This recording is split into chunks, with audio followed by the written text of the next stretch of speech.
Hello guys, खबर out में आपका स्वागत है। आखिर क्यों लॉरेंस बिश्नोई को हाथ भी नहीं लगा पा रही मुंबई पुलिस? जाने कहां फंसा है पेंच।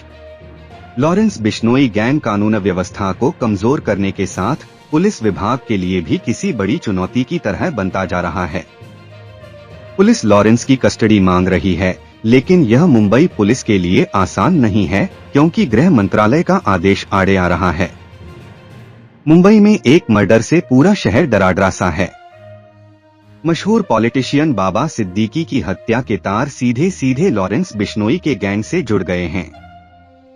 मुंबई पुलिस ने कोर्ट में दावा किया है कि उनके पास इस हत्याकांड में बिश्नोई गैंग के शामिल होने के सबूत मिले हैं। चौंकाने वाली बात ये पता चली है कि इन सबकी भूमिका और जिम्मेदारी अलग अलग थी। शूटर्स ने बताया है कि लॉरेंस गैंग की तरफ से उन्हें सिर्फ टारगेट बताए गए थे।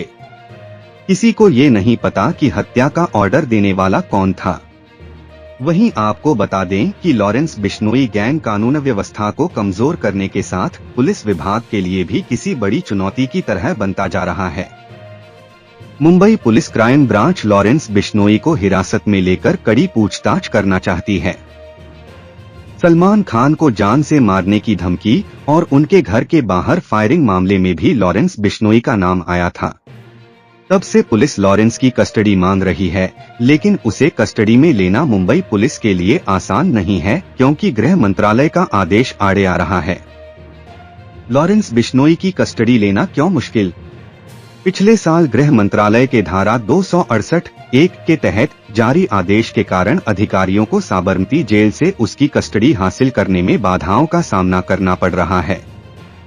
यह धारा राज्य सरकार को यह निर्देश देने की अनुमति देती है कि किसी व्यक्ति या व्यक्तियों के वर्ग को जेल से नहीं हटाया जाएगा, जो धारा 267 कैदियों की उपस्थिति की आवश्यकता के लिए शक्ति के तहत दिए गए किसी भी आदेश को दरकिनार कर देता है। साबरमती जेल जाकर ही कर सकते हैं पूछताछ। सीआरपीसी 268 के तहत 30 अगस्त 2023 को पहला आदेश दिया गया था। उस आदेश के मुताबिक कोई भी एजेंसी या स्टेट पुलिस लॉरेंस बिश्नोई की 1 साल तक कस्टडी नहीं ले सकती। इसके पीछे की वजह है कि लॉरेंस को जेल से लाने और जाने में कानून व्यवस्था बिगड़ सकती है। बिश्नोई अब गुजरात की साबरमती जेल में बंद है। एजेंसियां या पुलिस उससे केवल साबरमती जेल जाकर ही पूछताछ कर सकती है।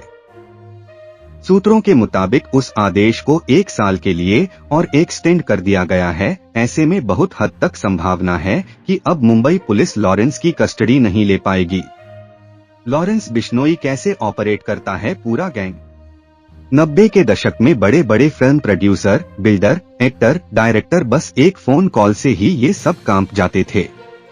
ये आवाज होती थी दाऊद इब्राहिम की, जिससे पूरी मुंबई थर्राती थी। और अब ऐसी ही दहशत है लॉरेंस बिश्नोई की, जो पहले सिर्फ पंजाब, हरियाणा और राजस्थान तक सीमित था, लेकिन अब उसका आतंक मुंबई में भी फैल रहा है।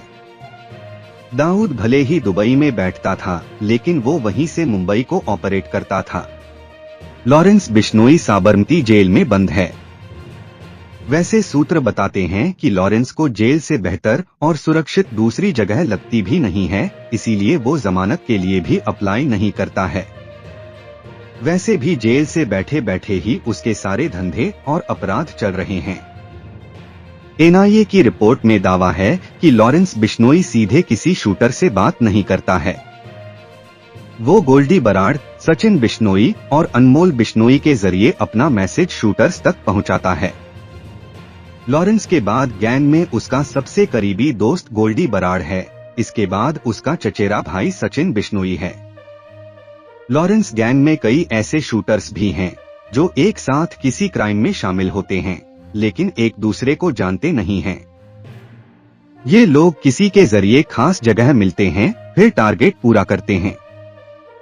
इसके पीछे उनका मकसद होता है कि अगर कोई शूटर पकड़ा भी जाता है तो वो दूसरे के बारे में ज्यादा कुछ नहीं बता पाता। इस केस में भी यही हो रहा है। लॉरेंस बिश्नोई की ताकत उसका विदेश तक फैला हुआ अपराध का धंधा है। लॉरेंस खुद ये सारी बातें एनआईए और दिल्ली पुलिस की स्पेशल सेल को बता चुका है।